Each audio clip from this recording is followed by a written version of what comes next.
Welcome back for another episode of the SoBros Hot Minute right here on SoBros Network. I am your host for the SoBros Hot Minute, Big Natural Stoney Keeley, and today I want to talk to you guys about vampires. Namely, this question of if you knew you could live forever, would you be a vampire? Like if vampires were real and you could do all the things that a vampire would do, would you do it? There's so many people that are just like, I don't want to live forever. I don't think I'd want to be here that long. I think it's a cop-out. I mean, just think of all that you could do, all that you could create, all that you could build, all that you could see, experience if you were a vampire and could live forever. I think there's like a personality assessment in there.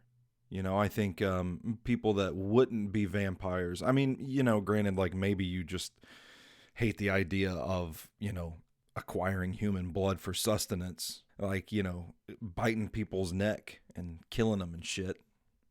I don't think most people are wired to like that. And to be honest, like I've never asked a vampire if they actually enjoy that part or if it's just one of those things that just, you know, comes with the territory. You gotta do what you gotta do. But I think if your answer to that question is like, I don't want to live forever, I want to die at some point, then I think you've got to look yourself in the mirror and say, am I boring? Because I think there's like an infinite amount of shit I would do if I knew that I had all the time in the world to do it. You could see like every square inch of this fucking planet. You could learn how to do everything. I mean, there's literally not a skill in the world that you couldn't learn if you had all the time to do it. I'd write a shitload of books. I would write a ton of articles. You'd have to get crafty, right? Like you'd have to get crafty with your identity. Like the whole Nicolas Cage is a vampire thing because of the old portrait, the dude in the painting looks like Nicolas Cage. That theory's out there. And, you know, I mean, let's be honest here. Let's do our due diligence. Maybe there's, you know, scientifically a way that we can prove Nicolas Cage is or isn't a vampire. Like that's the first step to becoming a vampire is just to discover that vampires are real and exist. You know, nowadays it's pretty easy to say like back in the old days, they believed if you like chewed on a rock or slept with a leaf in your shoe that you'd wake up and be a millionaire or something. I don't know. It's pretty easy to shun that kind of stuff. It's like, oh, it's just magic. All those people in Westeros were believing in magic and shit, and you know, so it makes it easy for them to hide in plain sight. And when they're accused of being a vampire, they're just like, what are you talking about? That's Game of Thrones. So we probably should be pursuing this. My larger point here is that you could do a lot of things if you were a vampire. Me personally, like, I mean, look at me. Like, I've got holes in this shirt.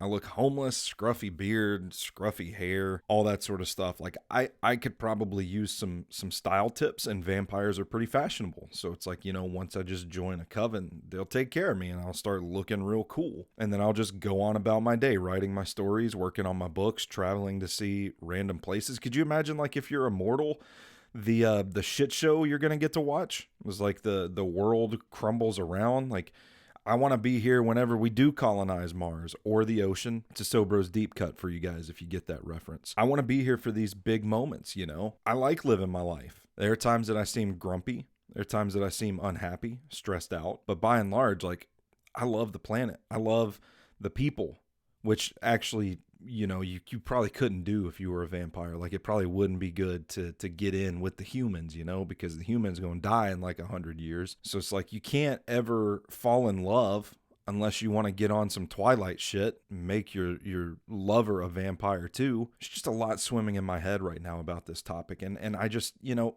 it just bugs me that people are so dismissive of the conversation. Like, hey, I don't want to live forever. So, you know, this is the stuff of fiction. We shouldn't pursue it.